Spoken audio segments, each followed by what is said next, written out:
sommes arrivés au 6e épisode de cette saison. Depuis le début, nous écoutons les hommes, leur regard sur les femmes, les clichés qu'ils ont hérités, les mécanismes parfois invisibles qui influencent leur comportement, leurs choix et leurs responsabilités. Mais aujourd'hui, nous allons aller un peu plus loin. Bienvenue dans Cible la femme, vue par les hommes. Aujourd'hui, nous parlons d'héritage et de transmission. Et avant d'accueillir mon invité, j'aimerais, chers auditeurs et auditrices, vous poser une question. Pensez-vous qu'on est homme responsable ou qu'on le devient? Car derrière cette question se cache une réalité essentielle. Les comportements, les valeurs et les rapports entre hommes et femmes qui ne naissent pas dans le vide. Ils s'apprennent, ils se transmettent par les familles, par la société, par les modèles que nous observons. Alors si certaines choses ont été transmises, cela signifie aussi qu'elles peuvent être réinterrogées, déconstruites, transformées. Et c'est ce que nous allons explorer dans cet épisode.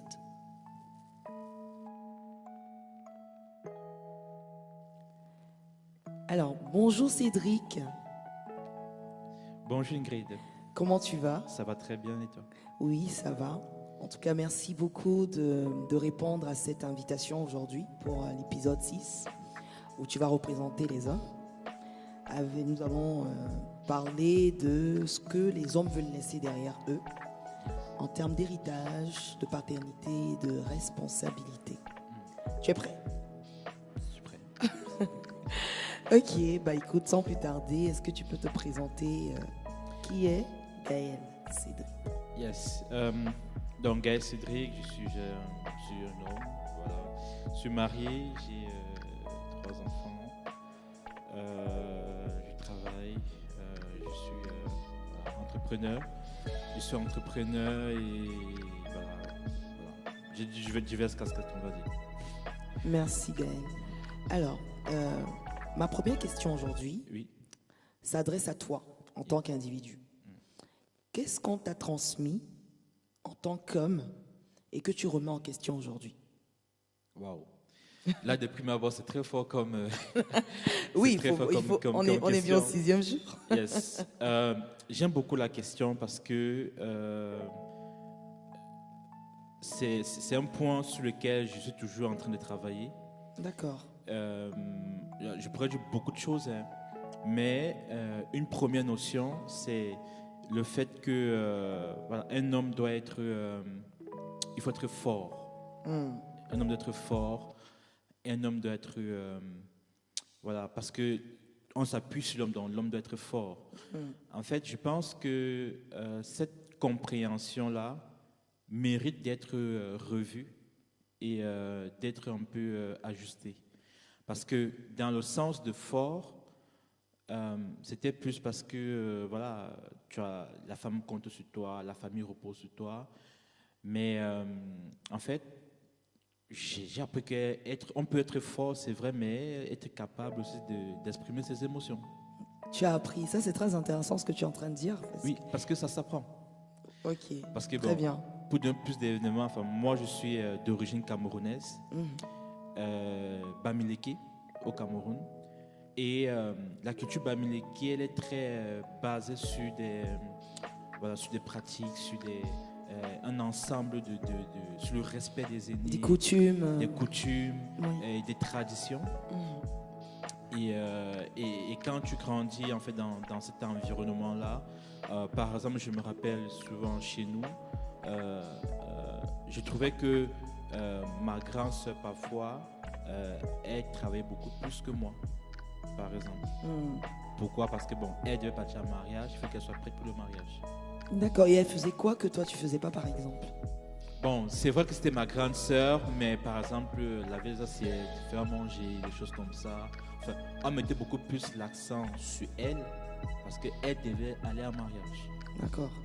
Et moi, en tant qu'homme, je devais me marier, donc même déjà en termes de responsabilité, en fait, c'est un peu comme si on dit, voilà, l'homme, c'est pas pour faire la vaisselle. Ta femme va le faire. Donc, Il est conditionné, en fait, voilà. dès l'éducation à la Dès maison. l'éducation à la maison. D'accord. Donc, pour revenir au premier point, donc, moi, la notion de fort, parce que bon, je vois mon papa, les hommes autour de moi, j'ai vu mon père pleurer une seule fois, par exemple.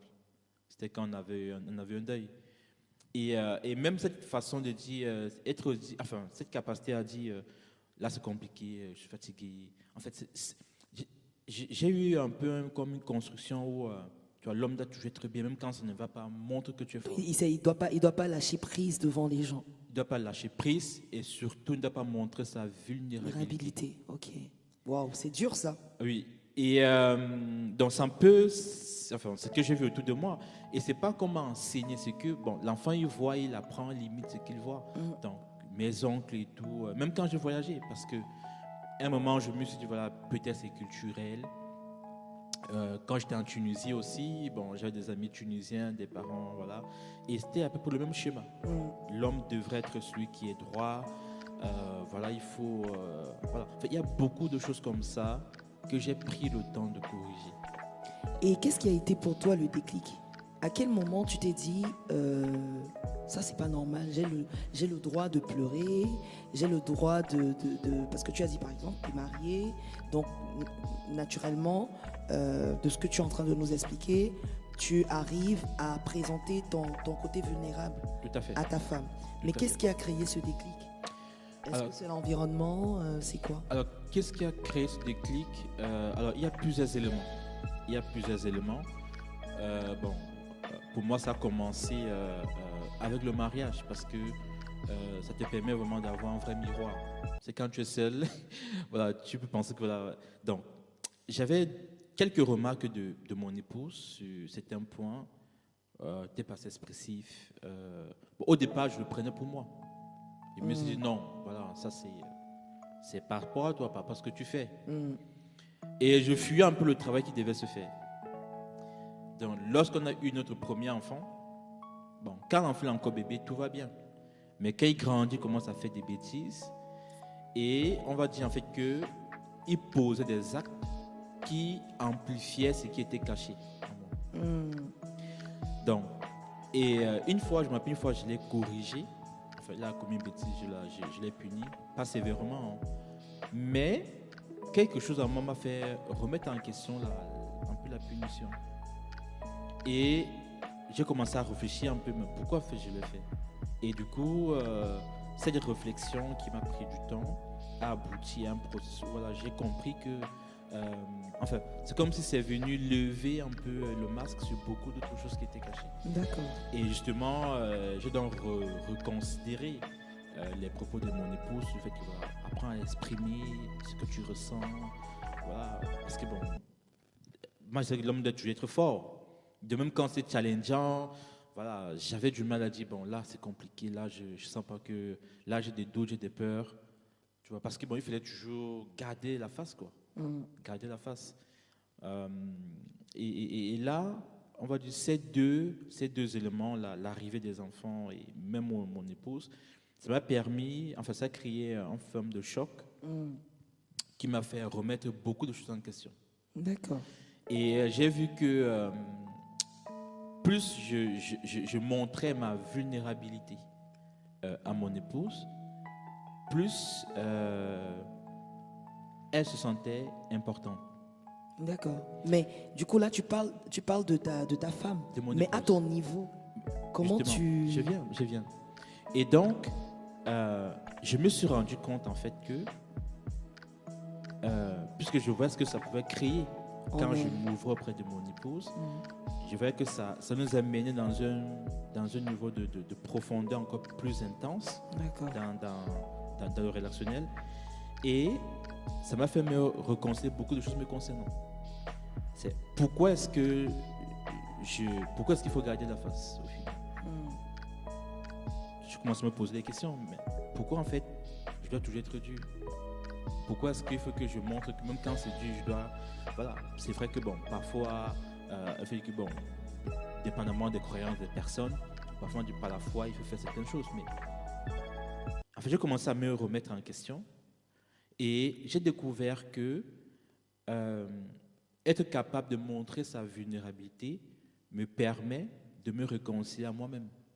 Te réconcilier. Oui. Totalement. Waouh. À C'est moi-même. fort ce que tu dis. Oui, à moi-même et être qui vraiment je suis. Mm. C'est-à-dire que je peux pleurer, enfin, c'est être normal, quoi.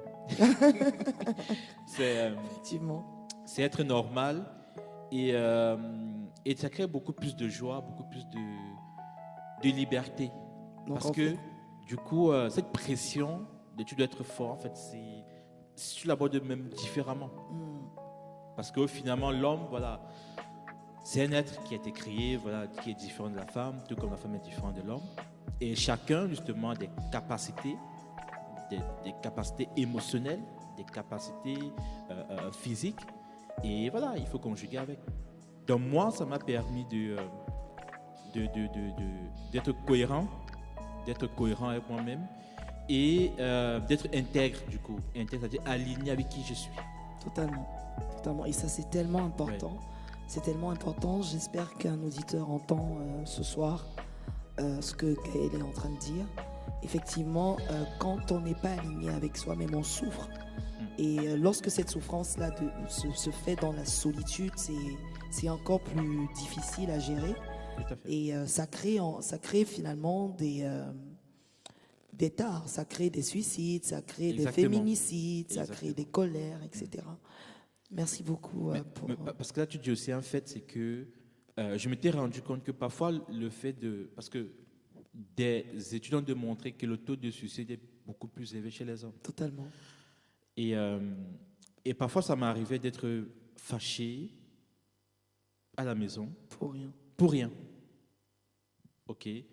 D'être fâché, en fait, mais vraiment pour rien. C'est-à-dire que un tas de choses que je porte, mais voilà, je ne vais pas me déverser parce que il faut protéger, il faut tu vois. Donc là, voilà, et quand je l'ai découvert, voilà, voilà, tu es plus à l'aise. C'est que même quand il y a la pression, en fait, tu le vis différemment. Je vis différemment, quoi. Donc, on a un Gaël Cédric aujourd'hui qui est beaucoup plus épanoui. Oui, beaucoup. En s'étant ouvert, en ayant accepté la vulnérabilité. Merci beaucoup pour ce témoignage. Et je vais continuer toujours dans cette lancée. Effectivement, tu as dit, tu as vu faire des choses. Quand tu étais petit, dans ta famille, les hommes que tu as côtoyés, même dans les pays dans lesquels tu t'es retrouvé. Et justement, qu'est-ce que tu as reproduit en fait sans t'en rendre compte auprès d'une femme? C'est-à-dire, par exemple, je sais pas, des habitudes, des schémas en mode... je donne un exemple, voilà, par exemple... montrer que je suis extrêmement jaloux, ça veut dire un cliché, hein, je le dis encore, je le précise quand même. Montrer que je suis extrêmement jaloux, c'est ça qui prouve mon amour, par exemple. Ou des phrases, tu abuses, je sais pas, t'es trop sensible. Est-ce qu'il t'est arrivé justement de reproduire des choses comme ça sans t'en rendre compte et te rendre compte que finalement plus tard que c'est des choses qui étaient ancrées en toi, qui ont été semées en fait finalement en toi? Oui. Sans que tu ne t'en rendes compte. Et qu'il a fallu corriger, du coup. Tout à fait. Il y a tellement... Ah oui? Ah non, il y a tellement de choses comme ça que j'ai... Puisque bon, l'enfant apprend parce qu'il voit. Donc pour moi, ce que je vois, c'était ça le modèle. Et il y en a beaucoup. Alors par quoi est-ce que je vais commencer? Je vais donner deux exemples qui touchent peut-être ma relation avec mon épouse. Comme je disais, en fait, c'est un parfait miroir, finalement. Alors moi, tout part une fois de plus du contexte de l'éducation, de où tu as grandi. Donc moi, de là où j'ai grandi, quand une femme parle, enfin quand un homme parle, la femme, elle écoute. Ok. Il n'y a pas, même si on est en discussion, tu me laisses fini de dire ce que je pense. Après, s'il te plaît, tu parles avec respect. Ah, ça veut dire... Juste. Alors, mais ça veut dire quoi, parler avec respect? Justement, c'est ça le point. C'est ça le point. Parce que finalement, j'ai découvert plus tard que, en fait, la définition du respect, c'est quelque chose qui est relatif. C'est très, très subjectif quand même. Oui, et c'est très subjectif. Donc, mais pour en arriver là, donc, alors, mon épouse, c'est quelqu'un qui a grandi dans un contexte complètement différent, dans une famille où ils avaient la liberté de dire ce qu'ils pensaient, que tu sois le grand frère ou le petit frère, voilà, ils pouvaient s'exprimer. L'enfant pouvait dire, papa, je n'ai pas apprécié ça. Il fallait vraiment tout, depuis tout le bas âge, quoi. Et même quand mon épouse est avec ses frères aujourd'hui, ils peuvent se faire parfois des blagues et tout, que moi je trouvais un peu parfois dépassé. Mais ça, c'était par rapport à mon prisme où j'ai grandi. Donc, je m'appelle lors d'une première dispute qu'on a eue à mon épouse, on est en train d'échanger. Et elle, lorsqu'elle est passionnée, elle va parler fort. C'est pas qu'elle est fâchée, mais c'est qu'elle est passionnée. Donc, quand son cœur est dans quelque chose, tu vois, elle va mettre vraiment, voilà, toutes les émotions, tu vois. Et c'est comme ça qu'elle est. Et à moi, j'ai trouvé ça comme un manque de respect. Aïe. N'élève pas le ton. Voilà, dis que, mais n'élève pas le ton. Je dis que, mais non, je ne sais pas en train d'élever le ton. Je dis que, mais là, tu es en train de...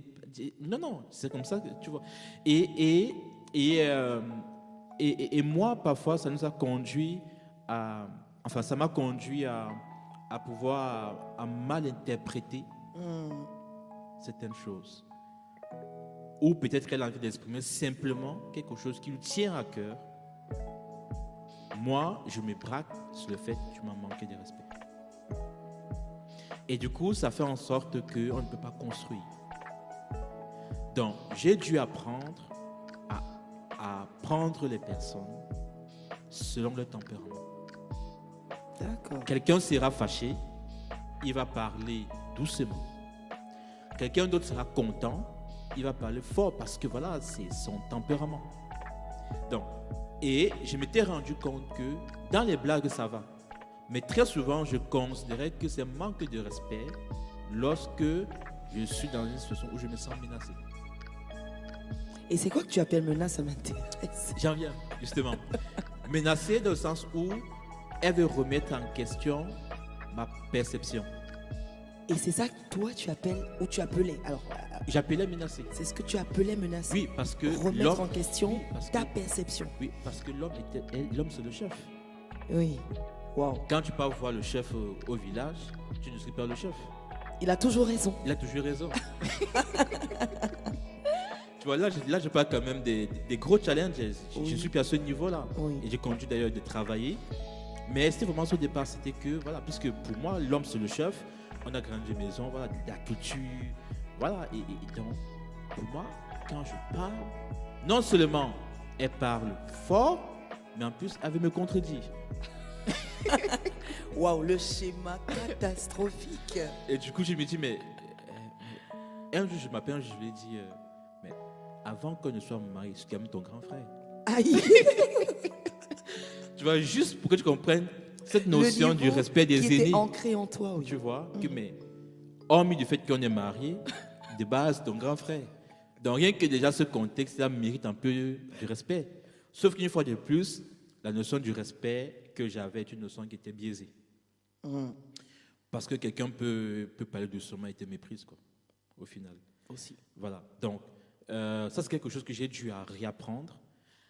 Autre chose aussi que j'ai dû apprendre, c'est accepter que mon épouse, en fait, que mon épouse peut faire ce qu'elle a à cœur. Waouh, c'est un gros témoignage. Parce qu'effectivement, quand on grandit dans ce type d'environnement, l'homme a tendance à se sentir menacé dès qu'une femme prend la liberté de s'exprimer dans ce qu'elle a à l'intérieur d'elle, de pouvoir entreprendre, accéder à un certain type de métier, accéder à un certain type de connaissances. Tout à fait. Et donc, tu es passé par là, en fait. Oui, mais c'était pas facile. Okay. C'était pas facile une fois de plus parce que sommes un peu l'aspect un peu religieux derrière, que ce soit chez les musulmans ou chez les chrétiens, on a parfois une perception qui est parfois et peut être erronée du fait que l'homme est le chef, la femme doit suivre l'homme. Parfois, quand c'est pas bien compris, ça peut pousser à des extrêmes. Donc, moi, j'étais un peu dans cette perception-là. Et Sauf que je sentais que mon épouse, voilà, elle n'était pas, Heureuse, épanouie. elle était pas heureuse. Enfin, elle était frustrée. Mm. Tu vois, parce qu'elle faisait et, et elle me partageait de ce qu'elle avait fait. Pour moi, je me disais, bon, ça me parle pas du tout. Oh, wow. Ça me parle pas, mais bon. Mais j'ai dû apprendre à savoir que voilà, en fait, pour construire le nous, il y a besoin que le jeu individuel soit construit. Attends. Pause. Est-ce que tu peux le répéter, s'il te plaît, Gaël Cédric, à tous les hommes qui nous écoutent ce soir? Yes. C'est une belle phrase. Ouais. En fait, j'ai compris, j'ai réalisé que pour construire le nous, c'est-à-dire mon couple, elle et moi, il y a besoin que le jeu, que elle individuellement et que moi individuellement, qu'on soit chacun épanoui et que on est en train de faire ce qui nous plaît, ce que nous aimons. Sinon, ça crée beaucoup de confusion et l'autre a l'impression qu'elle n'a pas sa place. C'est comme si elle est venue pour t'accompagner. Et ça peut créer beaucoup de désordre. Beaucoup de désordre. Or, j'ai réalisé que lorsque chacun court vraiment dans son battement de cœur, on finit par se rejoindre. Totalement. Oui, on finit par se rejoindre quelque part. Et c'est que je bonheur, quoi. Mais ça, j'ai dû encore le réapprendre parce que, d'autant plus que mon épouse, elle partait dans un secteur qui est très touchy pour la culture africaine. Et je me disais, mais c'est quoi ce truc-là? On n'a jamais vu ça. Enfin, tu vois, un truc de sexologie, machin truc. C'est très délicat. Et même lorsqu'il fallait faire des formations, moi, je me disais, mais j'avais peur. Peur pour elle, mais aussi un peu, mais qu'est-ce qu'on va dire de nous, tu vois? Mais au contraire, ça n'a, voilà, c'était juste des peurs suite à des façons de penser, des schémas, des clichés, mais au final, voilà, il n'y a rien. Mais voilà, moi, je suis davantage convaincu que le nous, c'est d'abord le jeu. Merci Cédric Gaël. Qui se développe et qui s'accomplit. Totalement, merci. Et donc du coup, est-ce que, là c'est vrai que tu as parlé de l'environnement couple, mais on peut se retrouver dans le niveau, l'environnement famille, l'environnement séculier, avec les collègues. Est-ce que du coup, cette meilleure compréhension, cet alignement avec toi-même a finalement changé aussi ta relation avec les femmes en général, c'est-à-dire tes sœurs, tes belles-sœurs, tes collègues, ta maman? Oui, effectivement. Ta fille, je sais pas. Oui, bon, ma fille est encore très petite, mais j'apprends parce que c'est aussi notre travail. Avec mes collègues, oui, parce que comme par coïncidence, bon, la plupart de mes responsables, c'était des femmes. Et là, ça ne te dérangeait pas? Non, en fait, j'ai jamais eu ce complexe-là, bizarrement. Et tu t'es jamais posé la question, mais pourquoi la femme chez moi, elle ne me... Enfin voilà, je n'accepte pas qu'elle me parle d'une certaine manière. Non, voilà, mais ma directrice ou ma responsable, elle peut me dire, mais voilà, je t'ai demandé de faire telle chose et tu n'as pas fait. Justement, c'est où j'en viens. Je prends ce cas-là. Donc, comme par coïncidence, c'était des femmes. Et on va dire que bon, j'ai un peu fait le travail, enfin un peu des exercices à la maison. Donc du coup, j'ai su mieux réinterpréter certaines réactions de mes responsables. Notamment lorsqu'il y a la pression, comment le temps pouvait monter. Et je me rappelle, l'année passée, j'ai eu un cas concret là. On est en pleine réunion avec une de mes responsables qui a balancé quelque chose comme ça sur l'équipe. Et après, voilà, je lui ai écrit pour demander est-ce qu'on peut échanger. Et après, j'ai échangé avec elle. En fait, quand je suis allé lui parler, en fait, c'était quelqu'un de différent. Il veut dire, si je n'ai pas eu cette compréhension de que, voilà, il y a des personnes, notamment des femmes, parfois qui vont parfois parler beaucoup d'émotions, tout comme les hommes, pas que les femmes. Mais elle, en échangeant avec elle, j'ai découvert beaucoup d'autres choses. C'est que lorsqu'elle a réagi comme elle a réagi, il y avait un background dont je n'ai pas connaissance. Donc, si j'étais le Gaël d'avant, je me serais arrêté sur sa réaction sans chercher à comprendre le cœur. Or, en échangeant avec elle, j'ai compris en fait le cœur. Et du coup, quand tu as compris le cœur, bon, la réaction, voilà, limite, ça importe peu. Donc, en fait, j'ai appris à refaire cet exercice-là. Et j'avoue que c'est pas facile au quotidien, parce qu'il faut se le dire, l'homme et la femme ont deux façons de penser complètement différentes, deux façons de réagir complètement différentes. Et je pense que même dans mes relations avec ma grande sœur, parfois c'est aujourd'hui tout va super bien, et demain tu poses une question, on ne te répond pas. Les émotions des fois. Tu vois, parfois on ne te répond pas. Bon, voilà. Ou même parfois, elle peut avoir parfois des réactions que je jugeais excessives. Mais j'ai appris à comprendre, à accepter que voilà, voilà, on est comme on est. Mais après, c'est pas évident. C'est pas évident. Moi, le gros challenge que j'ai eu et avec lequel je continue d'ailleurs de travailler, c'est vraiment cette perception de ce rôle. Enfin, j'ai l'impression qu'on a mis l'homme sur un trône. Voilà, c'est comme si dans notre culture beaucoup plus africaine, camerounaise, dans mon cas, l'homme est vraiment sur un trône, quoi. Et j'ai trouvé que j'étais trop perché. D'accord. Au final, voilà, on est plutôt, voilà, c'est plus une relation. Voilà, mais du coup, ce que tu as bâti dans ton couple, comment tu fais pour être la même personne quand tu te retrouves avec ton père? En fait, quand tu te retrouves avec les personnes qui sont restées avec cette façon de penser, qui sont restées, comment tu deals avec, parce que du coup, un homme comme ça aujourd'hui se retrouve dans l'environnement, on va dire, mais tu es devenue une femme, qu'est-ce qui se passe? Tu laisses la femme, tu laisses ta femme prendre la place comme ça, elle va te manquer de respect. Enfin, il y a plein de choses qui sont souvent dites. Voilà. Et comment toi tu fais pour dealer, pour tenir ferme? Qu'est-ce qui te permet de tenir ferme en fait? Alors, j'ai un cas.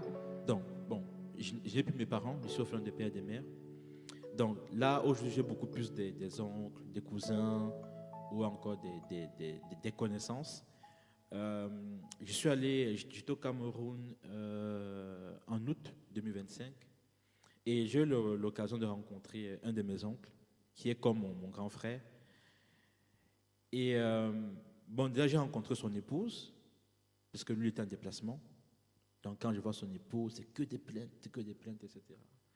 Après, je rencontre mon oncle, on échange, et du coup, je lui fais comprendre que voilà, je suis venu avec mon épouse et tout, on va faire ça. En fait, il était assez choqué que je partage beaucoup de temps avec mon épouse. Et après, on est rentré, et après, voilà, je lui ai expliqué, voilà, j'ai un peu fait le compte rendu à mon épouse de comment s'est passé l'échange. Il était choqué. Wow. Pourquoi tu lui partages un compte rendu? Pourquoi? Parce que on a une culture où parfois là, l'homme, voilà, il n'a pas de compte, il n'a de compte à rendre à personne. Wow. Voilà, et je le vois au quotidien. Alors moi j'ai un principe, c'est que dans la mesure du possible, j'essaie d'être le plus transparent possible à mon épouse, sauf en cas d'oubli. Voilà, si j'ai oublié. Et quelque part, c'est parfois mal interprété par mes pères qui vont dire, mais en fait, parce que même aux transactions financières, je peux donner ma carte à mon épouse, c'est pas quelqu'un qui fouille, mais même mon téléphone, on veut dire, il trouve que, mais en fait, c'est pas normal. C'est pas normal. Oh là là là là. Tu vois, c'est pas normal. Tu lui donnes trop de place. Oui. Elle a trop de place et j'ai même j'ai un ami, bon, il s'est marié. Bon, sa perception a commencé à changer qu'il était fiancé. Une fois qu'il était venu à la maison, on a vu comment j'étais avec mon épouse, comment on vivait, comment on pouvait échanger et tout. Et lui, ça l'a sidéré. Il me dit, mais comment tu parles, enfin, vous parlez comme ça, parfois, enfin, on peut se faire des blagues et tout, on peut être en train d'échanger, après on se fait des blagues, ou bien on peut être en train de jouer du ludo, par exemple. Si elle est en train de gagner, elle peut me lancer une vanne. Ça passe quoi? Je veux dire, c'est un jeu. Mais pour beaucoup, C'est choquant. c'est choquant. C'est que non. Parce il qu'elle faut- te manque de respect. Oui, il faut un peu de respect. Que même si on est dans le jeu, n'oublie pas, je suis quand même l'homme. Tu vois? Et donc voilà, il veut dire, il y a des points comme ça sur lesquels parfois on me dit, mais. Et autre chose, c'est que, bon, c'est pas peut-être le sujet, mais parce que moi je vois mon vis-à-vis, mon épouse comme mon vis-à-vis, comme ma personne. Du coup, je considère ses parents comme les miens. Et là, ça crée problème. Ah oui, à ce point. À ce point. Pourquoi? Parce que, une fois de plus, c'est beaucoup plus culturel. Hein. Déjà, la notion de beaux-parents, moi, dans mon langage, je n'ai pas ce mot. Beaux-parents. Je veux dire les parents. Donc, ceux qui m'ont connu après que je sois marié, si tu les demandes, ils vont te dire, les parents de Gaël, c'est tel, mais en fait, ce sont mes beaux-parents. Parce que je n'ai jamais eu à présenter les parents de mon épouse comme étant mes beaux-parents, mais plus comme mes parents. Et pour te donner une anecdote, en 2022, on était parti à un mariage de sa grande sœur au Cameroun. Et on devait aller dans une ville à l'ouest qui est Banjul. Donc on est allé avec le chauffeur, on était nombreux, on a dû louer notre voiture. Et un moment, on s'arrête à Baganté, qui est une ville près de Banjul. Et je suis dans la voiture avec le chauffeur. Il me dit, en langage dans l'argot camerounais, il me dit, mais dis-moi, comment se fait que ta mère, comment ta mère peut ressembler autant à ton épouse, enfin, comment ton épouse Peut ressembler autant à ta mère. Parce que. En fait, j'ai bugué. Oui. Parce que ma maman a déjà décidé. Elle dit, excuse-moi, qu'est-ce que tu dis? Je dis, mais je vois que ton épouse, elle ressemble beaucoup à ta maman. Et moi, je lui dis non, en fait, c'est sa mère. Il était choqué. Il dit, mais comment c'est que non, c'est sa maman? Il dit, ah bon? Et tu as cette relation comme ça avec elle? En fait, il était choqué de voir la qualité des relations qu'on pouvait avoir. Mais moi, en fait, moi, je l'ai développé parce que, voilà, si c'est mon épouse, ben, le mot dit épouse. C'est ça. Tu vois donc. J'épouse tout. Voilà. Et aussi, dans ma construction en tant qu'homme, ça c'est important de le préciser, je suis beaucoup marqué par mon père, qui est mon beau-père, si on veut dire en langage courant, parce que j'apprends beaucoup de lui en observant. Tu vois, beaucoup de constructions qui ont été construites ont été faites aussi parfois en l'observant. J'ai d'autres modèles, mais je prends juste ce cas puisqu'on est dessus. Cette capacité-là à demander pardon. Ah oui. Oui, à demander pardon. Une fois, on a eu une réunion familiale à la maison et j'ai vu le papa qui est venu demander pardon pour quelque chose qu'il avait fait qu'il ne devait pas faire. À sa femme. Aux enfants. Ah, aux enfants. Oui. Et ça t'a choqué, j'imagine. Mais C'était terrible. c'est un père africain, Bamileke. Un papa qui se réduit à demander pardon. Pour toi, c'était un choc. Oui. Et ça t'a quand même enseigné. Et moi, ça m'a enseigné. Mais en fait, eux, ils ont quand même 40 ans de mariage. Et voir une telle humilité, en plus devant moi, limite encore devant ses enfants. Mais il y a quand même les beaux-fils qui sont là. Tu vois? Oui. Donc, ça montre en fait que le monsieur n'est plus à ce niveau de non, qu'est-ce qu'on va penser de faire semblant. moi, de faire semblant, de garder là. Non. Il a eu tort, il s'est excusé. Et donc, toi aussi, du coup, par reproduction de ce que tu as vu, toi aussi, tu ne te caches pas de ce que ton épanouissement a changé dans des attitudes, même quand tu te retrouves dans un environnement où c'est pas encore accepté. C'est ça? Oui. C'est ça ton attitude. C'est pas parce qu'il y a des personnes justement qui, quand je suis avec ma femme, on est comme on est. Ah non. Dès que le beau-père ou la belle-mère ou en tout cas quelqu'un de la famille, quelqu'un qui le connaîtrait dans l'autre contexte, se ramène à la maison, ça devient autre chose. Donc effectivement, c'est important de ne pas être hypocrite finalement, de ne pas être... Oui, en fait, une chose quand même, en fait, le gars que tu vois à la maison, tu le vois au travail, tu le vois partout. Voilà.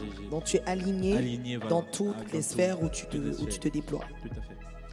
Merci beaucoup Gaël pour ces témoignages qui sont enrichissants et qui, j'espère, vraiment encouragent un homme aujourd'hui à rester, à ne pas se braquer face à tout ce qui est vulnérabilité, parce que finalement tout ça revient dans j'assume le fait que je suis un être humain, j'assume le fait que je peux avoir des moments de faiblesse, que je peux ne pas faire bien, j'assume le fait que je ne fais pas toujours bien et que d'autres personnes peuvent me corriger, c'est ce qui m'enrichit. Donc merci beaucoup pour cela. Et à ton avis, qu'est-ce qu'un homme responsable aujourd'hui? Parce que c'est vrai que les femmes, souvent, elles disent il n'est pas responsable, il n'est pas responsable, il n'est pas responsable. Nous, on a notre on a notre vision de il n'est pas responsable. Mais on aimerait bien savoir en tant que femme, c'est quoi pour vous être responsable? Wow. Je pense que là, je pense que sur cette question-là, je pense que ça, tout dépend une fois de plus de la perception de chaque personne. Tu vois, par exemple, pour moi, être un homme responsable commence déjà par accepter le fait qu'on est un homme. C'est-à-dire que je pense que la société, l'évolution de notre monde concourt un peu à dénaturer ce que c'est que l'homme, qui est vraiment l'homme. Et je pense que notre environnement sociétal, culturel, aussi a beaucoup impacté cette définition de l'homme. Totalement. Moi, je pars du principe que, pour moi, en fait, un homme, c'est déjà un être humain, d'accord, de sexe masculin.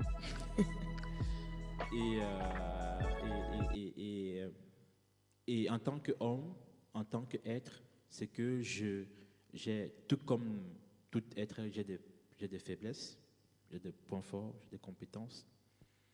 Mais j'ai une position stratégique dans la famille.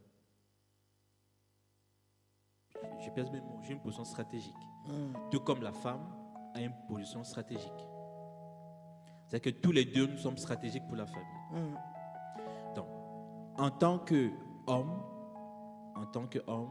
j'estime qu'être responsable, c'est le fait d'accepter que je suis appelé à rendre des comptes dans le cadre du mariage sur comment mon couple évolue. Mais rendre des comptes à qui? Rendre des comptes à qui? Bonne question. Ici, rendre des comptes dans le sens de, c'est plus la notion de redevabilité. D'accord. Ça dépend. Ça peut être vos parents, quand tu prends la femme de quelqu'un, voilà. Ton beau-père vous dit, voilà, qu'est-ce que tu as fait de ma fille? Ça peut être devant l'État. S'il y a un problème, on va demander le mari. En général, lorsqu'il y a un problème dans un couple, s'il y a eu un meurtre ou un décès, la première personne à qui on va s'adresser, c'est le conjoint. Qu'est-ce qui s'est passé? Ou dans un cadre religieux, ça peut être aux pasteurs, aux imams et autres. Donc, pour moi, c'est être conscient du fait que j'ai une position stratégique et que le devenir de mon épouse ou de mon enfant dépend en quelque sorte de moi. Seul? Non. D'accord. Non, là, je parle de ma responsabilité. C'est qu'en fait, j'ai une responsabilité. Même si la femme est là, la responsabilité de l'homme ne peut pas être dénuée. Et on le voit aujourd'hui dans la société. Des études ont démontré que la plupart des personnes qui sont brigands ou voleurs parfois, parce qu'il y a parfois eu cette absence de figure paternelle. Parfois on pense que c'est pour corriger, mais non, parce que l'enfant se développe aussi lorsqu'elle a devant elle cette perception masculine qui est spécifique, qui est d'ordre créationnel, parce que l'homme et la femme sont créés différemment. L'homme sera plus dans le sens à donner des règles, par exemple, et la maman, c'est plus là à expliquer les règles. Donc, c'est deux perceptions complètement différentes, mais qui se complètent. Donc, si je comprends ton approche, donc, là on est en train de parler du foyer.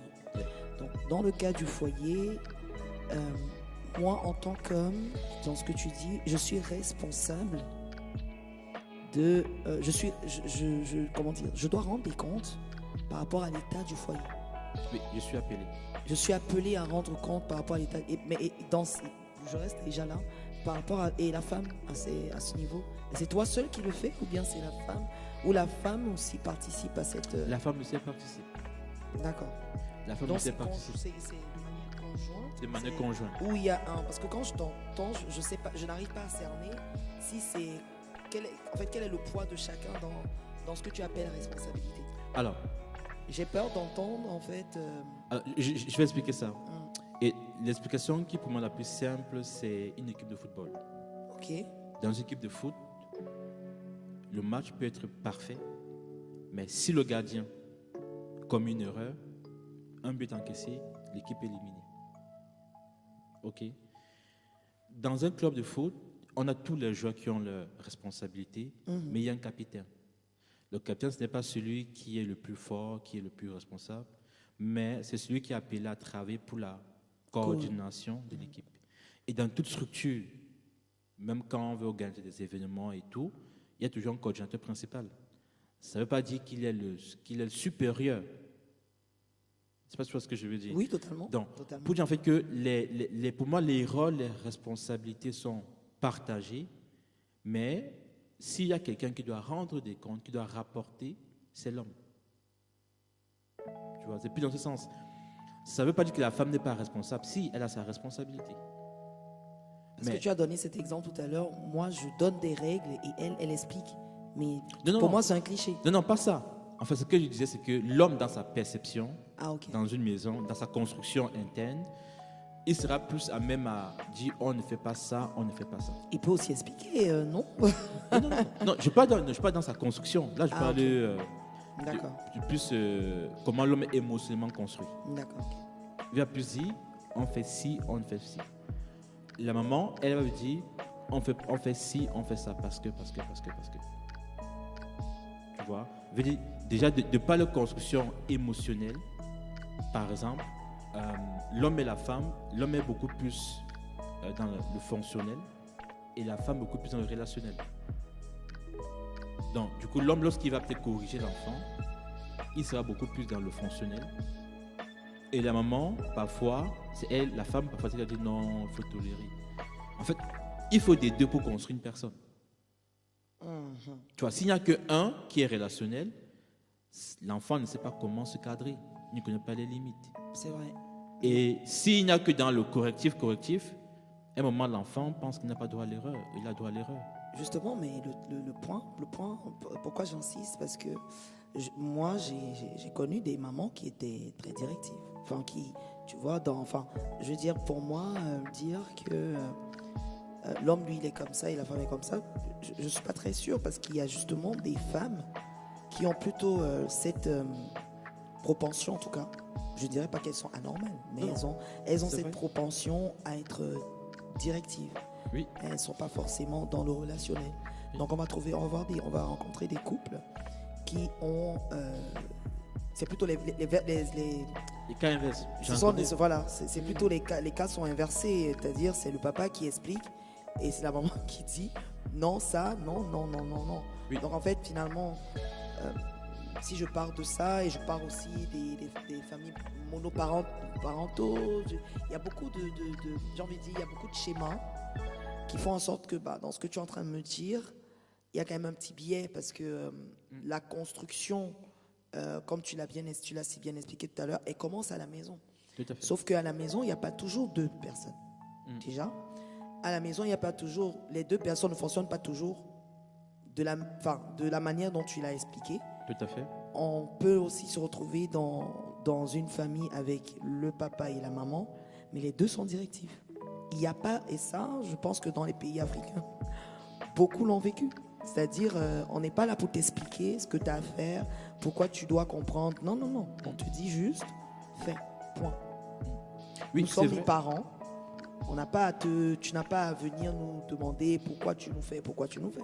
Oui, Non. c'est vrai. Ah bon, après, c'était juste un cas d'exemple pour illustrer un peu du fait que on peut avoir des profils Voilà, différent. différents, Mais mais il faudrait que chacun, en fait, sache que sa contribution est importante à la construction de la personne. Et pour revenir à la question, c'est quoi un homme responsable? Pour moi, c'est un homme qui sait qu'il a droit à l'erreur. Parce que malheureusement, je ne sais pas comment, je connais d'ailleurs méditer dessus, mais je pense que on a trop défini l'homme par ses performances. Alors que l'homme, c'est pas celui qui performe. Pour moi, l'homme, c'est celui qui est. Être homme, c'est être qui tu es. C'est pas performer. Non, c'est pas performer. Dans notre société, on va définir beaucoup lui, il doit pouvoir, il doit faire ça, il doit faire ça, il doit faire ça. C'est vrai. Mais si un homme est marié, c'est lui qui rapporte le revenu de sa famille. Et demain, pour des raisons peut-être professionnelles, il doit se réorienter. Et que pendant 1 ou 2 ans, il doit aller à l'école, sa femme va pouvoir à la maison. Il n'est plus un homme. Belle question. Tu vois, est-ce que du fait que je ne rapporte pas les revenus, je suis plus homme? C'est pas ça en fait. C'est qui, pour moi, c'est un point qui est assez. Ça me parle beaucoup ce point-là. C'est être qui tu es. Mais sauf que on ne nous a pas appris à être qui on est. On nous a appris à être ce que la société veut. Total. L'homme ne doit pas pleurer, l'homme doit travailler dur, l'homme doit être ça. Et en fait, du coup, on est beaucoup dans le tout. Alors que pour faire, il faut d'abord être. Totalement. Il faut d'abord être. Donc, du coup, moi, la question, c'est déjà qui es-tu? Est-ce que tu te connais?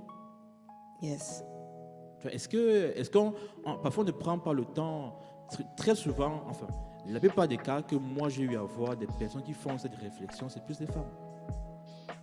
Mais parfois on n'arrive pas à rentrer à l'intérieur de nous et se confronter à qui on est réellement.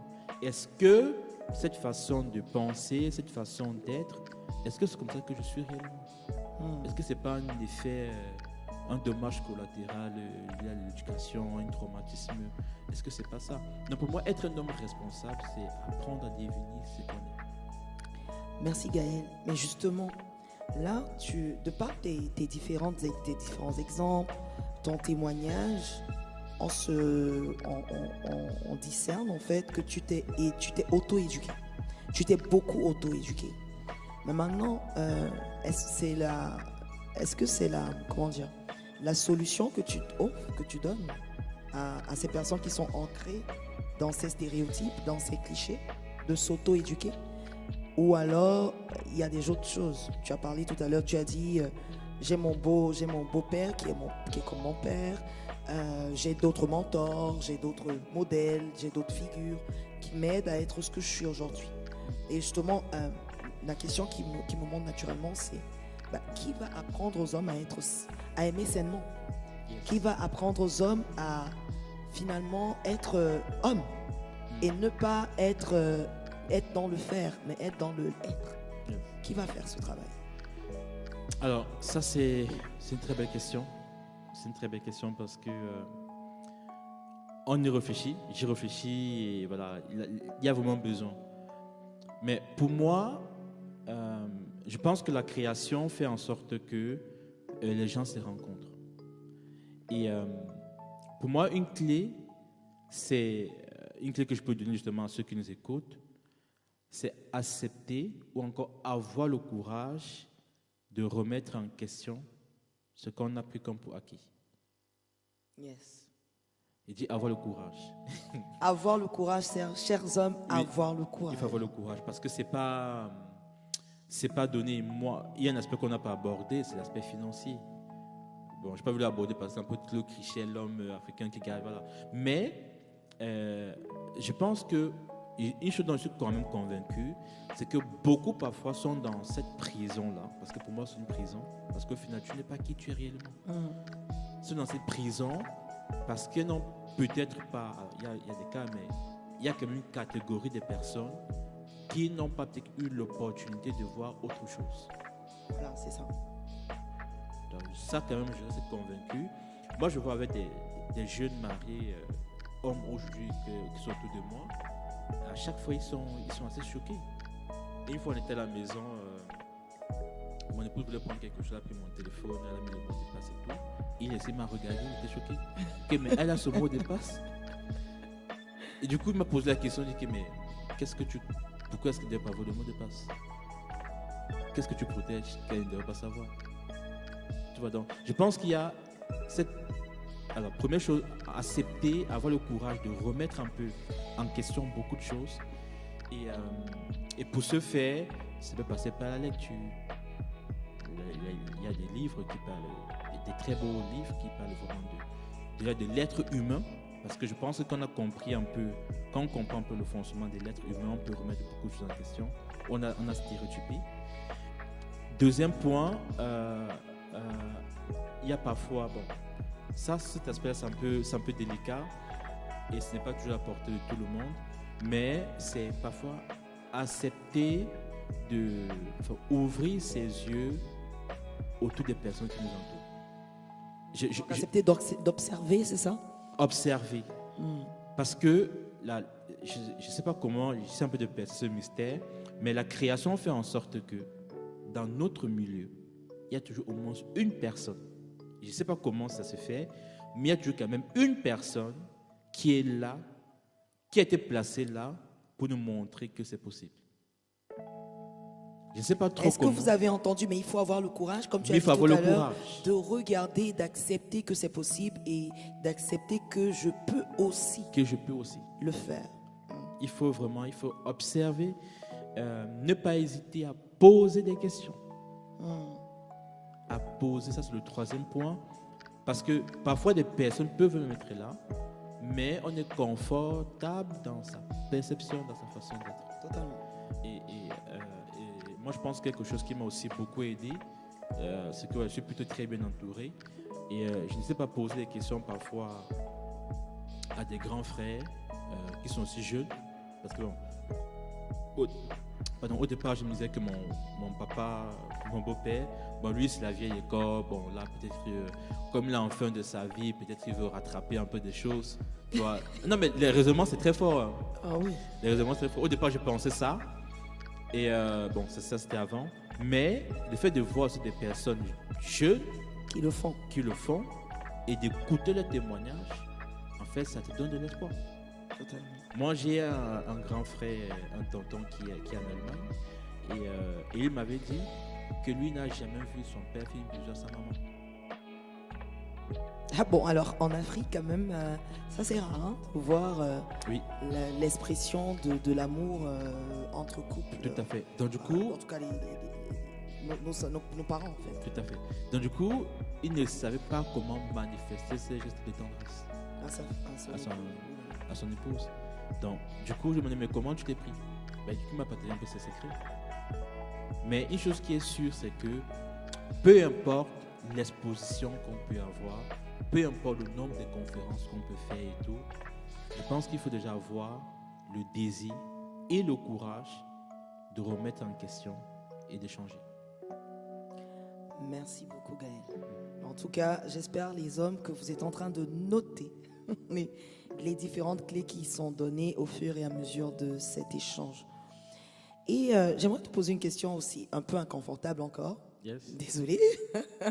Parce que les femmes ne sont pas hors du débat. C'est vrai que dans les questions qu'on a abordées, on se rend vraiment compte qu'il y a, et on l'a abordé aussi dans d'autres thèmes, on se rend compte qu'il y a un vrai travail. Aujourd'hui, on parle des hommes. Donc, il y a un vrai travail au niveau des hommes pour pouvoir se libérer du poids de l'héritage, en fait. L'héritage de l'éducation, l'héritage de ce qu'on a pu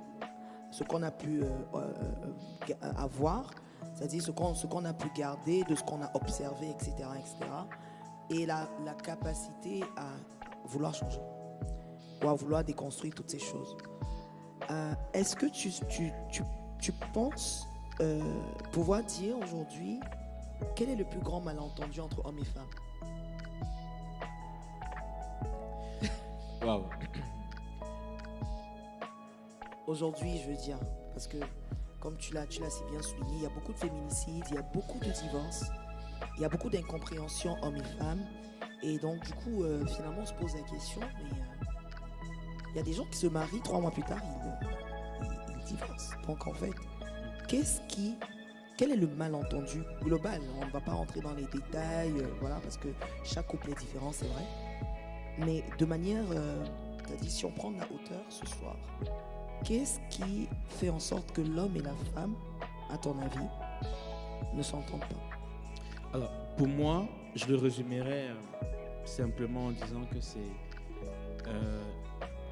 le refus d'accepter l'unicité dans la divergence. Le refus d'accepter l'unicité dans la divergence. Donc comprendre que je suis avec ma soeur, ma femme, moi, ma collègue, etc. On n'est pas pareil. Et donc, pour pouvoir avancer ensemble, je dois accepter qu'on est divergent. Il faut accepter, oui. Accepter. Je pense que, je te donne un exemple. Quand tu es un jour, on t'invite dans un événement, tu arrives et que tu vois des personnes d'origine caucasienne, des personnes d'origine africaine, des personnes d'origine asiatique, naturellement, on aura tendance à aller vers des personnes qui sont comme nous. Ça, c'est un phénomène naturel. Et ce qui fait que même quand parfois on est marié ou bien dans des relations autres, on a tendance facilement à accepter ce qui nous ressemble et à refuser la différence. Or, l'enrichissement se trouve dans la différence. Très souvent, on voit la différence comme une menace, comme un danger, quelque chose qui est insécure. Pourtant, en fait, c'est juste une façon de penser, de voir. Totalement. Donc, je pense qu'il faut, c'est important d'accepter et de travailler à accepter déjà nos différences. Le fait qu'on est différent. Et ça, c'est un premier pas. Une fois que c'est fait, je pense que le reste, on peut facilement construire. Donc, dans le cadre des femmes et des hommes, il y a tellement de points de différence de par leur construction déjà interne. C'est-à-dire que même physiquement, déjà, l'homme et la femme n'ont pas le même sexe. Mais c'est ça qui permet de procréer. Donc, et dans la construction émotionnelle, c'est pas pareil. Totalement. Tu vois, donc je pense que c'est déjà ce point sur lequel on n'est pas d'accord. On veut que l'autre soit comme nous. Et alors qu'on est différent. Non seulement on est dans l'erreur, mais parfois on peut être dans l'erreur, mais on veut que la personne soit comme nous. Et forcément, ça crée des tensions, quoi. Totalement. Moi, je pense que s'il faut résumer, je pense que c'est ça. C'est là que voilà, les incompréhensions, ça va naître de là, les violences, ça va naître de là, parce que la violence, parfois, c'est quoi? C'est une forme d'affront. Parfois, pourquoi est-ce que l'on peut être violent de sa femme? Parfois, c'est qu'il se sent insécure. On ne le dit pas. C'est plus une démonstration de force, mais c'est plus une démonstration de lâcheté. Donc, je me défoule sur la femme parce que je me sens incapable. Je me sens incapable. Aïe. Mais la question, c'est pourquoi est-ce que je me sens incapable? C'est que, dans ma tête, je suis sur un trône. Et quiconque me parle de front à front, je vois comme une menace. En fait, c'est toute une construction dans l'homme. J'étais avec des personnes récemment. On était en train de déjeuner. Et du coup, son épouse était en train de causer avec quelqu'un. Et du coup, c'est mis la conversation, ça demandait à son épouse. Donc, il a parlé tout. Donc, du coup, il est venu. Et du coup, elle a répondu aussi un peu.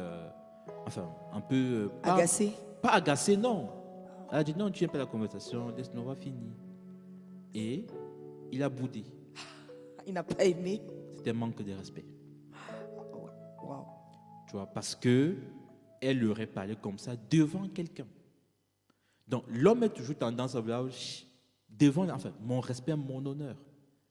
Mais en fait, au final, qu'est-ce que le respect? Voilà, c'est ça, c'est ce que j'allais te poser comme question. Au final, Finalement, qu'est-ce que le respect? c'est quoi, qu'est-ce que l'honneur? Mais en creusant, en fait, on se rend. Et lorsque on accepte, parce que là encore, c'est un travail personnel.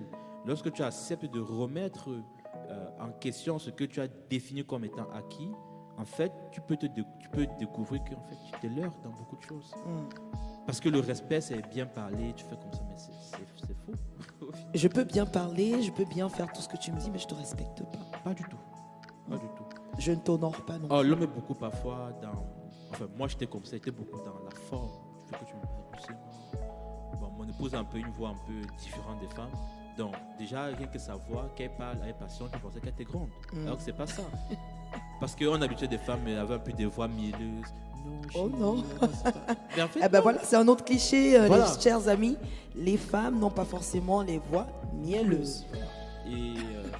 Et pas parce que non, enfin pas parce que quelqu'un voit mieux que forcément te respecte. Bien. Exactement.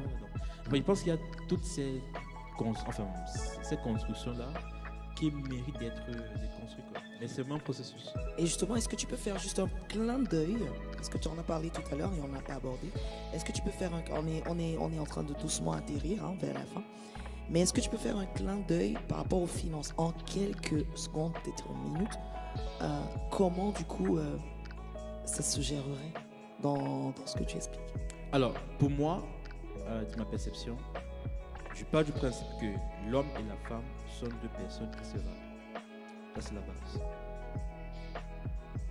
L'homme et la femme, c'est deux personnes qui se valent. Compétences, tout. Voilà. Chacun a son don, chacun. Voilà. Il y a comme dans un club de foot, il y a le gardien, le défenseur. Pour moi, les finances doivent être gérées par la personne qui est le plus compétent. Ça, c'est très fort. Oui, je sais que beaucoup de Ça, gens c'est parlaient très ça. fort pour beaucoup d'hommes qui nous ont nous écouté ce soir, qui est le plus compétent. Donc, plus ça veut compétent. dire que l'homme qui se rend compte qu'il n'est pas capable, enfin, il est peut-être dépensier, il n'arrive pas à... Il doit avoir le courage, on revient à ce qu'on disait tout à l'heure, Tout à fait. de dire à sa femme, bah, écoute, c'est toi qui gères parce que je ne sais pas faire. Yes. Ou alors, apprends-moi à faire. Ou apprends-moi à faire. Mais parfois, c'est difficile. Parfois, c'est difficile que lorsqu'on n'a pas encore. Mais parce que au final, c'est quoi le plus important? C'est qu'on soit heureux. C'est pas c'est toi qui as fait. Non. Au final, c'est qu'on soit heureux, c'est que voilà, qu'on puisse avancer dans ce qu'on veut. Donc, si le fait de lâcher prise nous permet de mieux avancer, Pourquoi pas? pourquoi pas? Mais j'aimerais titiller un peu ce que tu es en train de dire, parce que c'est vrai que là, on est en train de parler des hommes. Mais tu sais, il y a on est toujours dans la déconstruction, hein, des clichés et autres. Il y a des femmes aussi qui se disent, mais attends, c'est quoi ton histoire? Maintenant, tu pleures comme une femme, tu es bizarre. Moi, je veux pas un homme comme ça. Enfin, sois un homme. Voilà, les termes qui sont souvent utilisés, c'est en fait, sois un homme, quoi. Tu dois prendre tes responsabilités. Donc, il y a aussi, je veux dire, du côté des femmes, ce travail finalement à faire. C'est-à-dire de comprendre, en fait, c'est quoi être un homme, comme tu l'as dit si bien tout à l'heure. Et est-ce que le fait de garder mes compétences dans le foyer ou bien dans la famille ou bien, je sais pas, au travail, sous prétexte que c'est à l'homme de faire, permettrait d'avancer? La question est posée. Ouais, il faut voir. En tout cas, moi, je donne mon témoignage. Dans notre couple, c'est plus moi qui gère les finances. Mon épouse aussi a des très bonnes compétences. Mais c'est que on a commencé dans un contexte qui est un peu particulier. Donc, du coup, c'est moi qui gère, mais elle a un droit de regard. Et tout ce qui est dépenses, investissement, ça se fait d'un commun accord. C'est-à-dire que chaque centime qui sort, je dois le rendre compte. Mais je connais Donc tu veux dire que tu es le monsieur africain qui n'a pas la petite poche quelque part où on ne doit pas lui rendre compte? Non. Justement, Mais tu sais que ça existe. Mais non, j'en connais tellement. Voilà, la petite poche à laquelle on ne doit pas poser de questions. Non. Non. De mon côté, non. Ok. Et du coup, je connais justement des couples autour de moi où c'est la femme qui gère. Et ça fonctionne très bien. ils sont épanouis financièrement, ils se déploient. Donc, je pense que pour moi, il y a des sujets, parfois, on gagnait beaucoup de temps à sortir un peu des stéréotypes. L'homme doit faire, la femme doit faire, la place de la femme, c'est la cuisine, etc. Pour moi, la question, c'est ne pas qui doit faire et qui ne doit pas faire. C'est qui est la personne qui est la plus qualifiée, qui a le plus de compétences pour gérer la chose. Totalement. Par contre, un élément, dans l'éducation des enfants, ce n'est pas pareil. Dans l'éducation des enfants, l'homme et la femme ont tous les deux leur contribution à apporter. Ce n'est pas l'apanage de la femme seulement. Non. L'homme et la femme. Même si l'homme est très occupé, moi je prends mon cas, je me déplace beaucoup, mais je suis très... Et c'est là où mon épouse m'aide. Justement, à remarquer, attention là, il n'y a pas eu de temps avec les enfants, ça serait bien que tu... Pourquoi? Parce que c'est important en fait pour l'équilibre. C'est vrai. Alors, nous sommes en train de gentiment atterrir. Tu es père aujourd'hui et tu nous as un peu parlé de l'environnement dans lequel toi tu as grandi. Justement, ma question serait en termes de paternité, parce qu'on a parlé des clichés, on a parlé de la déconstruction de ces clichés, et maintenant on va parler de transmission. Donc, en termes de transmission et de paternité, pour parler de ça, quel père as-tu eu et quel père tu veux être aujourd'hui? Waouh, tes questions sont... Je t'ai dit que ça allait être un peu dérangeant. Yes. Ah bon, moi je veux pas... Alors, j'ai eu... Bon, déjà, je suis très reconnaissant pour le papa que j'ai eu. Dans le sens où s'il faut le définir en fonction de ce que la société a défini de ce que c'est qu'un homme, mon papa était excellent, je dirais. Il pouvait tous nos besoins et tout. Mais il y a quand même deux aspects sur lesquels je suis en train de travailler. C'est le côté vulnérabilité. Comme expliqué au départ, j'ai pas eu mon père pleurer. C'est l'aspect dans la vulnérabilité de savoir dire bon là je suis fatigué. La seule fois mon père m'a dit que j'étais fatigué, c'est qu'il était malade. Et 3 semaines plus tard, il est décédé. Tu vois. Okay. Donc, c'est apprendre à dire, voilà, j'ai besoin de faire un break.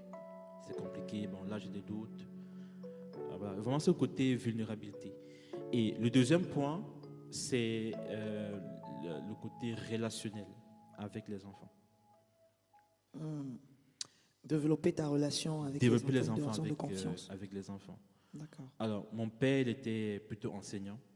Donc, en termes de transmission, école, tout, rien à dire.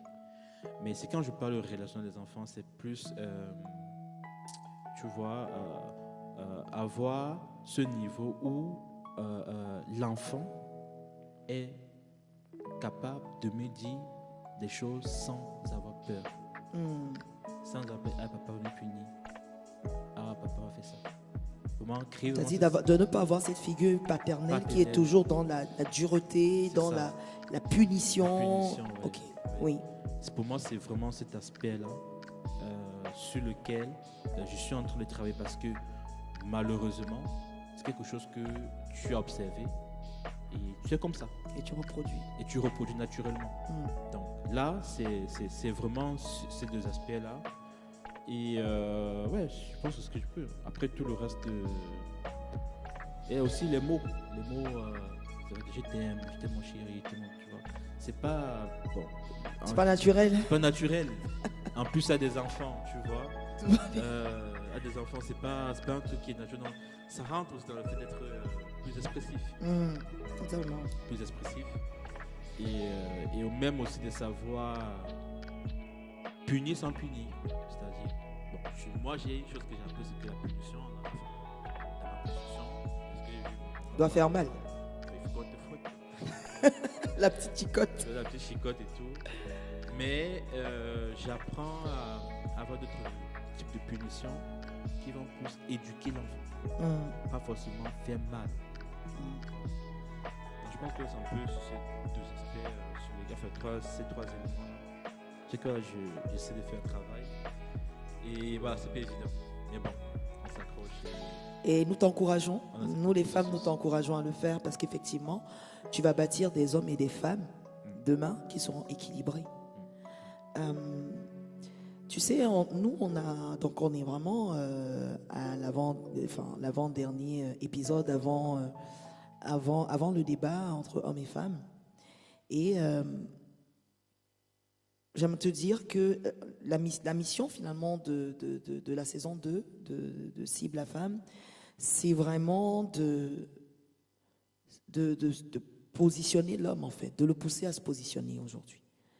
Et est-ce que tu penses que les hommes ont vraiment envie d'être des acteurs du changement? C'est vrai que là, on est dans un contexte de Journée internationale des droits de la femme, etc. Déjà, qu'est-ce que vous pensez de ça? Qu'est-ce que c'est pour vous? Et plus encore, est-ce que vous avez vraiment envie d'être participant de ce changement? C'est bien de peut-être en parler, hein, mais est-ce qu'on est dans l'action côté homme? Ou on veut l'être? Alors, cette question, elle est un peu... J'hésite beaucoup à répondre à cette question. Pourquoi? Parce que je pense qu'il y a un contexte historique et anthropologique qu'il faut entrevoir pour comprendre un peu d'où vient la fête de la femme, etc. Bon, mes propos pourront être qualifiés de complotistes, tu vois. Mais il y a quand même un background derrière tout ça, toutes ces choses-là. Donc, je vais essayer d'être un peu le plus simple possible. Pour ma part, je reste convaincu qu'il y a des efforts qu'il faut faire dans notre société. Ça commence déjà au travail en général. Quand tu es une femme, elle touche beaucoup moins que l'homme. Parce qu'on dit, bon, voilà. Donc, je pense qu'il y a des efforts à faire, ça c'est sûr.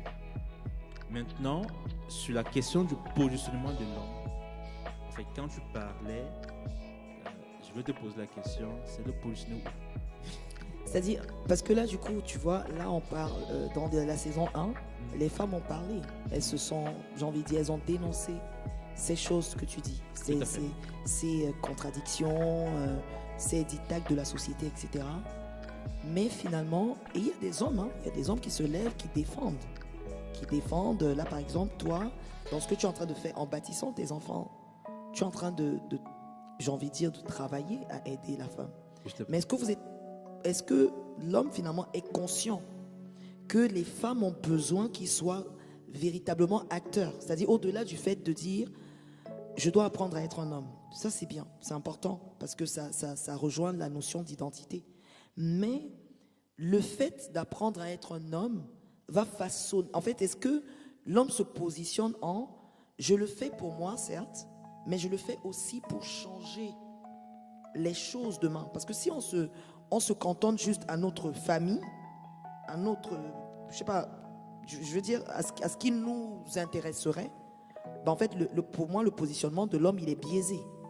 Est-ce que l'homme accepte véritablement aujourd'hui, hein, je dis, hein, j'entends, il y a beaucoup de choses qui se sont déjà faites, je ne vais pas, voilà, je vais pas le mettre de côté, et il y a beaucoup d'hommes qui défendent des femmes de manière visible. Mais derrière ma question, c'est vraiment de savoir si les hommes ont envie d'être des acteurs de... Parce que si les femmes se plaignent, et les femmes n'avaient pas le droit de voter, on ne va pas rentrer dans tous ces détails, mais il y a des choses qui évoluent aujourd'hui. Tu as parlé par exemple de salaire. Dans certaines entreprises, aujourd'hui, avec le combat des femmes, les femmes commencent à accéder à un certain type de poste, à avoir un certain type de salaire. Le combat, il est encore rude, il est encore long. Mais la question, c'est... on comprend très bien que, et c'est la mission de la saison 2 quand même, de se dire, voilà, on ne peut pas le faire sans vous. Okay. Mais est-ce que vous avez compris qu'on ne peut pas le faire sans vous et que vous devez vous positionner à nos côtés pour pouvoir le faire? Tout à fait.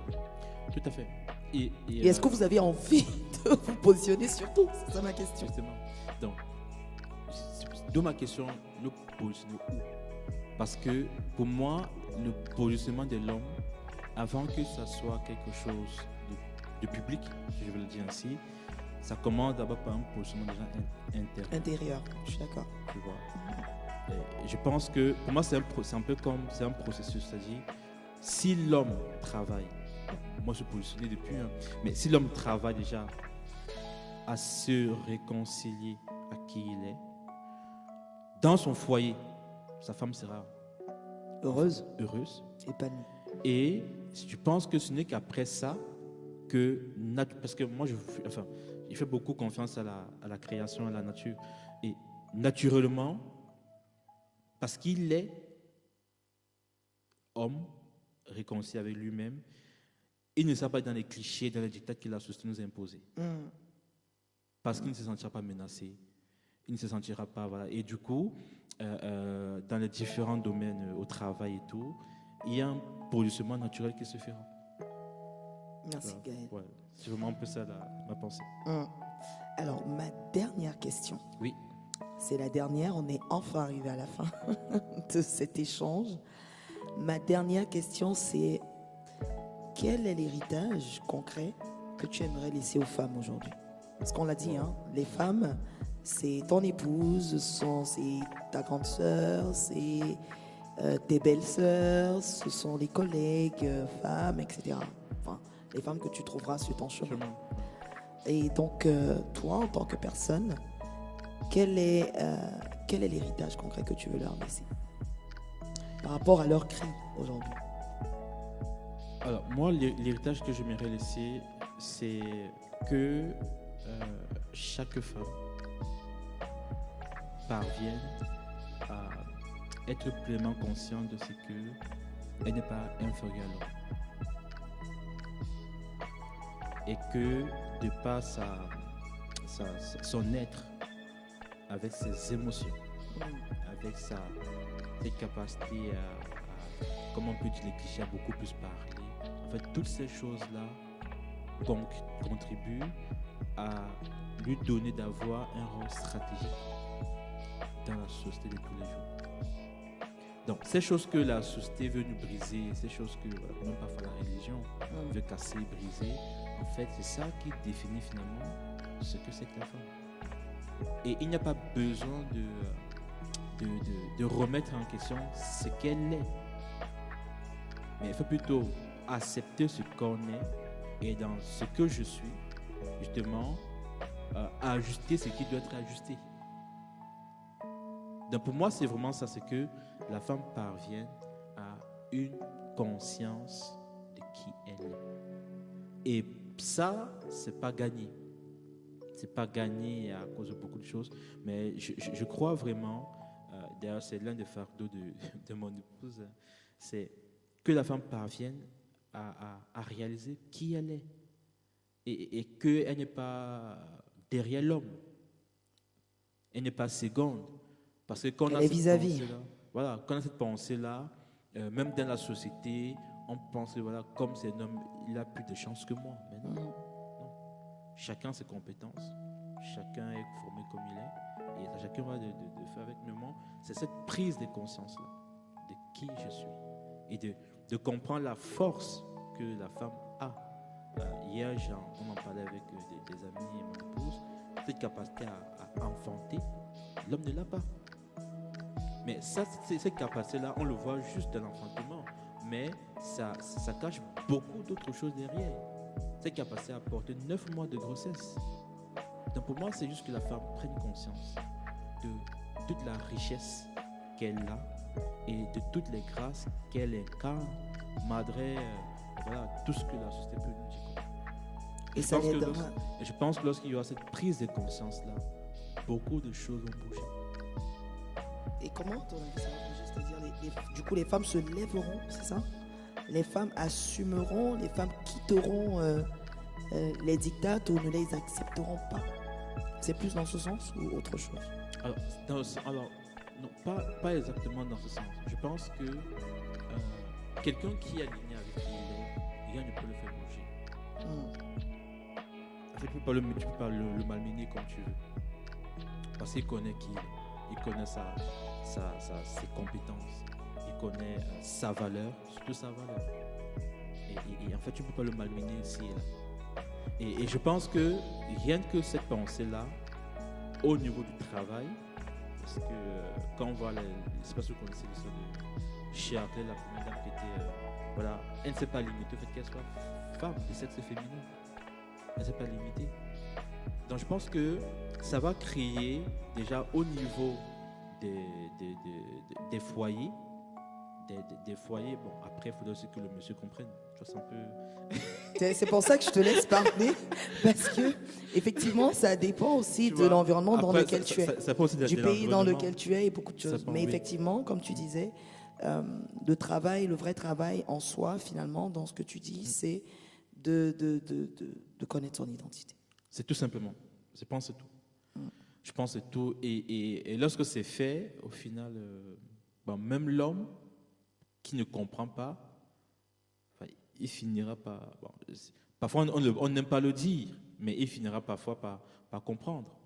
Par comprendre. Et je vais quand même préciser que beaucoup de sentiments, beaucoup de pollutions que les hommes ont parfois, c'est parfois ce sont des sentiments d'insécurité.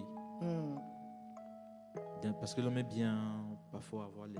Même quand il ne fait rien à la maison, il y a ceux qui comptent, ils maîtrisent tout. Donc même parfois on dit oui, mais il ne fait non, mais il dort. Non, non, non, non. Même dans le fait qu'il dort pour lui, c'est que voilà, il maîtrise tout. Et je pense que voilà, il faut simplement encourager les femmes. Et ça passe par l'éducation. Il faut vraiment éduquer les personnes, éduquer les... je trouve, bon, ça c'est notre petit sujet. Pour moi, je trouve que l'éducation qu'on reçoit à l'école n'est plus suffisante, n'est pas du tout adaptée au monde dans lequel on est. Je pense que s'il faut refaire les choses, il faudrait qu'on procède autrement. Merci beaucoup Gaël pour cet échange riche encore une fois de plus. Pardonnez-moi de le dire tout le temps. Mais effectivement, je rencontre des intervenants qui sont très riches dans leur apport et dans leur contribution. Merci beaucoup pour ce 6e épisode. Nous allons dès demain avoir un débat intéressant entre justement les hommes et les femmes pour pouvoir confronter nos pensées, confronter nos façons l'argumentaire autour du même sujet, puisqu'on a réalisé des sujets miroirs. Et l'objectif, c'est pas de se battre, effectivement. L'objectif, c'est de trouver ensemble un terrain d'entente. Tout à fait. Et c'est l'exemple que tu as donné avec ton épouse tout à l'heure. Tu as dit au départ, c'était chaotique parce qu'il y avait des choses qui n'étaient pas comprises. À partir du moment où chacun a trouvé sa place, et ben, l'épanouissement, c'est naturellement voilà, rendu visible. Tout à fait. Et c'est ce que nous espérons pour les hommes et les femmes de demain. La transmission, ce n'est pas seulement ce qu'on dit, mais c'est ce qu'on incarne. Et peut-être que l'avenir des femmes ne dépend pas seulement des lois, mais aussi des hommes qui choisissent enfin de grandir. Et demain, pour le dernier jour, on fera quelque chose de différent. Parce qu'il est temps que ces voix se rencontrent, hommes et femmes, sans attaque, sans défense, mais avec vérité. Et une question finale, quel avenir voulons-nous construire ensemble ?